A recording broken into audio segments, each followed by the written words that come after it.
Nós vamos estudar novamente o profeta Jeremias. O profeta Jeremias é um dentre aqueles que nós consideramos ser os profetas maiores, ou os grandes profetas da Bíblia hebraica. Nós sabemos que esse livro do profeta Jeremias, dentre Isaías, Jeremias e Ezequiel, é aquele que contém a maior quantidade de material dentro destes profetas, dentre estes profetas, mesmo que quando a gente vai olhar os capítulos dos mesmos, a gente perceba que Isaías, por exemplo, tenha mais capítulos, mais subdivisões. Mas nós sabemos, entretanto, que em termos de quantidade de textos escritos, Jeremias é aquele que mais escreveu. Bom, o livro carrega o nome do profeta que o compôs, Jeremias.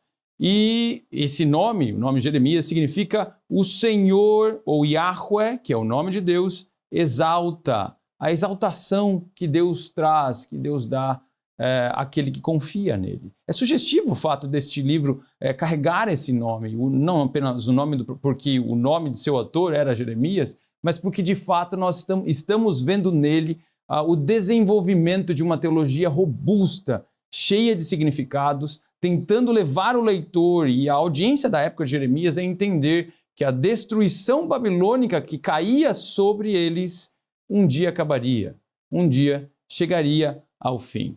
Bom, no cano hebraico, a obra, o livro de Jeremias, ocupa a segunda posição dentre os profetas maiores, logo após Isaías. Contudo, se você for para a tradição judaica e tentar entender como essa ordem ocorre no Talmud, ou seja, nos escritos judaicos, você perceberá uma ordem diferente. No Talmud, nós percebemos que o livro de Jeremias ele vem logo após os dois rolos de 1º e 2º reis. Inclusive, o próprio Talmud vai dizer ou vai especular que isso significaria ou indicaria que a autoria tanto do livro de Jeremias quanto destes dois rolos seria deste profeta, do profeta Jeremias. Mas a despeito da ordem canônica que nós tenhamos, ou a despeito da forma como nós vejamos este profeta, a realidade é que, de acordo tanto com essa tradição quanto com a tradição que nós temos no texto bíblico, Jeremias foi um profeta que viveu em um período muito turbulento da história. E por isso, antes de nós entendermos quais foram as lutas sociais, quais foram as lutas históricas pelas quais ele passou, nós precisamos entender um pouquinho qual é a função do profeta bíblico na palavra de Deus.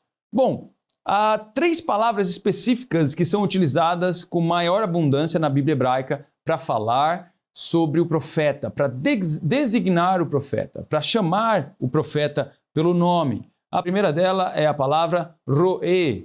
O termo decorre do verbo ra'á, que significa ver, tendo, portanto, o significado de vidente ou aquele que vê. O termo pode ser utilizado para falsos profetas também, realizando inúmeras atividades de adivinhação. Veja que esse uso dos falsos profetas ocorre no capítulo 23 de Jeremias, do verso 25 ao verso 32, onde nós vemos a palavra profeta sendo utilizada não apenas para um profeta verdadeiro, mas para um profeta falso. Mas a Bíblia contém outros termos que igualmente descrevem o papel deste ser humano que era chamado por Deus para uma atividade específica. A segunda palavra que nós vemos sendo utilizada é a palavra rosé. O termo deriva do verbo razá, também com um significado enfatizando a habilidade do profeta de ter experiências visionárias.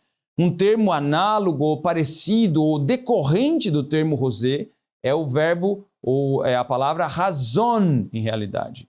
A palavra razon é a palavra visão em hebraico, que geralmente descreve experiências visionárias ou auditivas ou, de algum modo, multissensoriais. Ou seja, quando o profeta ele vê coisas, ele toca em seres espirituais que vão até ele, quando ele ouve, quando ele tem algum tipo de interação direta com o mundo espiritual.